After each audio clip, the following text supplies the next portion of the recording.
petita, de poble i pública. Amb aquestes tres P's se solen definir les escoles rurals catalanes que han esdevingut un model educatiu de referència per mèrit propi. Les escoles rurals s'agrupen per zones constituint les ZER, zones escolars rurals. Avui l'equip de Telescòpica es desplaça fins a la ZER Baix Gaià, Montsant, Serra de Prades. Una zona escolar o ZER és una institució escolar de caràcter públic formada per l'agrupació de centres d'educació infantil i primària. Les ZER es constitueixen per oferir un ensenyament de qualitat en zones de baixa demografia escolar. Cada ZER té un projecte educatiu i un projecte curricular únic per a tots els centres que la integren.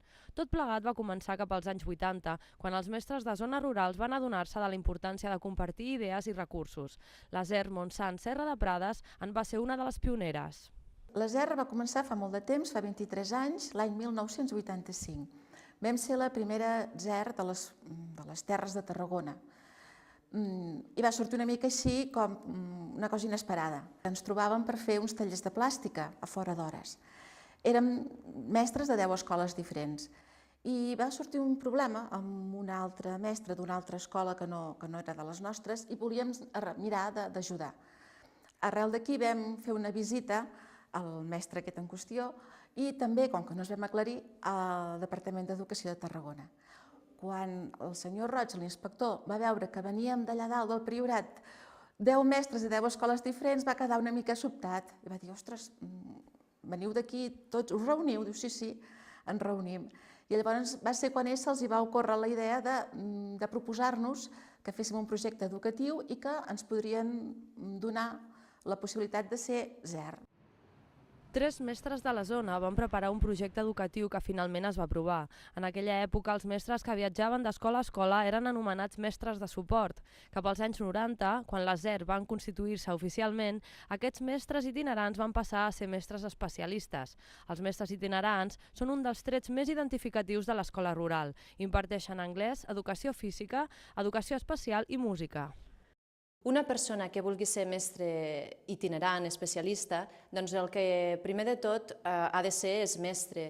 I, esclar, això implica que el fet que tu viatgis, doncs pot ser a l'hora de l'esbarjo o pot ser al migdia, doncs no tothom està disposat a fer-ho, ja que implica una incomoditat, el fet de desplaçar-te i de vegades tu tens en algunes escoles que són més grans, doncs poder t'hi trobes més còmode, però bé, no t'ha d'importar el fet de conduir. Les escoles de Prades, Ulldemolins, Poboleda i Cornudella formen actualment la ZER Montsant Serra de Prades. De fet, el nom de la nostra escola pren el nom dels dos massissos importants, la Serra de Prades i la Serra del Montsant, i les muntanyes de Prades.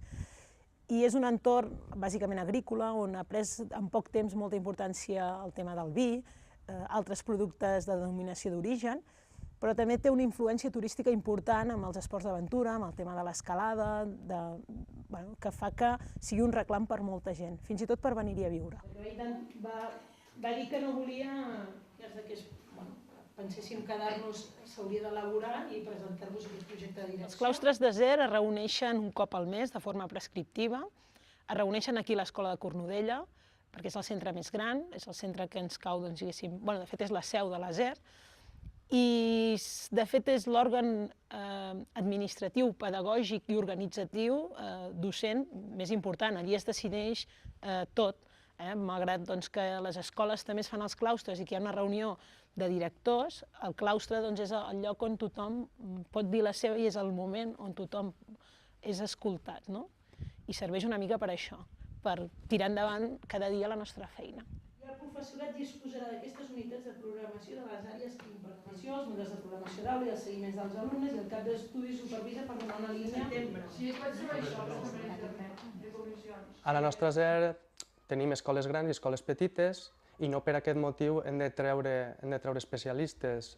Llavors, com som una escola conjunta i funcionem tots per iguals, cada especialista ha de passar per totes les escoles i donar el màxim suport possible a cada escola.